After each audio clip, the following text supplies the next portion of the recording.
Muy buenas noches en este caso. Lo que voy a hacer en este vídeo es muy poco habitual en los vídeos que hago, porque normalmente suelo escribir un guión, sé de lo que voy a hablar y así puedo estructurarlo. Pero como es una historia que me ha ocurrido recientemente y otra que he narrado unas cuantas veces, quiero hacerlo así, hablando directamente a cámara sin ninguna clase de estructura. Lo que tengo aquí conmigo es mi cuaderno de sueños. Hice ya un vídeo sobre la onironáutica en el cual hablé de mis experimentos con una planta que es la calea, y esta es una planta que se utiliza para potenciar los sueños lúcidos. Yo no he tenido muchos sueños lúcidos en mi vida, pero sí que me considero un onironauta.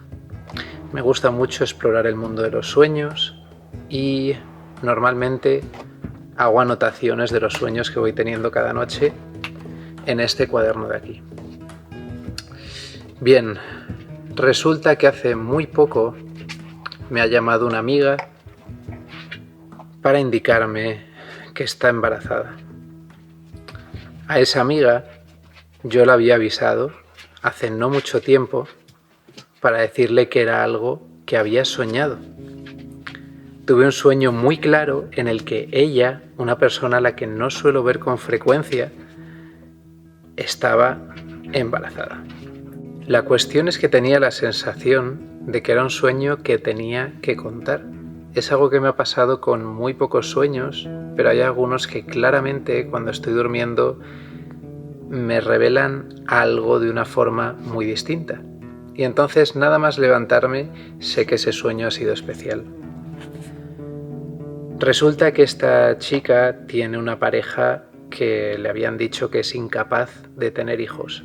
Y cuando yo se lo avisé, me dijo, bueno, creo que no va a pasar. Pero se quedó con el mensaje y resulta que finalmente sí que podía ser padre y ella madre, y finalmente va a tener un hijo. Toda esta historia me ha recordado a algo que me ocurrió hace ya alrededor de 10 años, cuando tuve un sueño premonitorio muy fuerte, y es sobre este sueño sobre el que quiero hablaros. Tengo 4 hermanos pequeños y soñé que precisamente Lucas, que es mi hermano siguiente, moría en un accidente de coche. Él iba en un todoterreno y yo entré a través de la ventana de su coche cuando había tenido un accidente en el que dio 2 vueltas de campana. Al entrar, yo no tenía cuerpo, era como un ente flotante, y al entrar por la ventana le vi muerto dentro de ese coche. Cuando me levanté, supe claramente que tenía que avisar a mis padres. Y al mirar la hora me di cuenta que era muy tarde y que no quería despertarles. Entonces, pasado el rato, me volví a dormir y cuando me levanté ya pensé, bueno, ha sido un sueño. Y como nunca había tenido un sueño premonitorio antes, decidí no avisar a mis padres ese día. Cuando llegó la noche, había quedado a cenar con ellos y mis padres me dijeron, ¿sabes lo que le ha ocurrido a tu hermano Lucas? Yo me quedé con los ojos como platos mirándoles sin dar crédito porque sabía lo que había soñado la noche anterior. Y mis padres me dijeron, tu hermano ha tenido un accidente de coche. El coche en el que iba, un todoterreno, ha dado vueltas de campana y él ha salido totalmente ileso. Ahí no pude hacer otra cosa que agradecer, porque realmente en el momento en el que me lo contaron estaba muy asustado. Yo lo había visto morir y por suerte, teniendo el mismo accidente que yo había soñado, mi hermano había salido ileso. Dicen que cuando sueñas con la muerte de un ser querido, estás alargando su vida.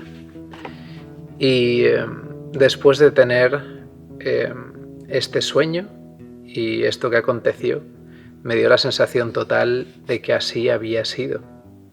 Lo cierto es que no sé qué es lo que hay detrás de la muerte, estoy casi seguro de que hay algo, pero sé que a través de los sueños, a veces, nos pueden ser reveladas muchas verdades que somos incapaces de captar en nuestra vigilia.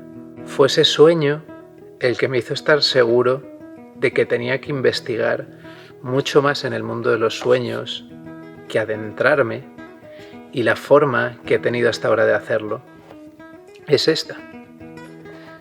Quiero recomendaros a las personas que estáis viendo este vídeo que iniciéis un cuaderno onírico, un diario onírico. Es la forma de saber qué es lo que hemos ido soñando cada uno de los días, pero también de ser capaces de recordar muchos más sueños. Yo desde que escribo mis sueños en este cuaderno, recuerdo mucho más, porque empezamos a ejercitar un área del cerebro que está relacionada con esa memoria del sueño. Y si os dais cuenta, el momento en el que más recordamos es nada más levantarnos, pues ese es el momento en el que hay que venirse aquí y escribir. Cuando tuve el sueño con mi hermano ya estaba seguro de que había sido un sueño premonitorio, no me cabía duda alguna, porque en esa noche podía haber soñado con la muerte de cualquier persona, incluso de cualquiera de mis hermanos, en cualquier tipo de vehículo, o tener cualquier otro sueño de entre la infinidad de sueños que se pueden tener. Pero soñé que mi hermano tenía ese accidente que ocurrió al día siguiente de que yo lo soñase. De una forma exactamente igual, un todoterreno y dando vueltas de campana. Ahora que he tenido un segundo sueño premonitorio 10 años más tarde, me doy cuenta de que puedo haber tenido muchos que he estado ignorando, porque no siempre he estado haciendo este cuaderno y ha habido muchas veces que lo he dejado de lado. Ahora me he decidido hacer este vídeo porque estoy sumamente interesado ahora mismo en seguir con ello y me parece que es un buen mensaje para dar. Creo que este ejercicio es algo muy bueno para todos porque nos ayuda sobre todo a autoanalizarnos. Al final aquí tenemos una puerta a nuestro subconsciente, que es el que se revela cuando estamos soñando. Este vídeo es también una invitación a que conectéis con esa parte que todos tenemos, esa magia, la fantasía, a lo que estamos conectados tanto cuando somos niños pequeños y que de adultos vamos perdiendo, y tan necesario. Es muy bonito estar conectados con la imaginación, con el sueño, y soñar, recordando lo que soñamos cuando estamos dormidos, es una gran manera también de soñar despiertos. Y para mí el sueño es una enorme fuente de inspiración para desarrollar la creatividad. En muchos de los sistemas educativos contemporáneos nos hacen creer que la creatividad es poco importante y que va en contra de todo lo que nos van enseñando, la razón, el uso de la razón. Pero realmente la creatividad es imprescindible en cualquier trabajo, en la vida misma. Y las personas creativas creo que tienen muchas más oportunidades para ser felices y desarrollarse. Creo que el ser humano necesita de crear y esta me parece una herramienta muy buena para conectar con esa fantasía, con lo que tenemos cuando somos niños, que es esa conexión con la magia que existe en el universo. Y por tanto este vídeo es una llamada a conectar con ellos, con nuestros niños interiores. Así que os invito a escribir, a escribir.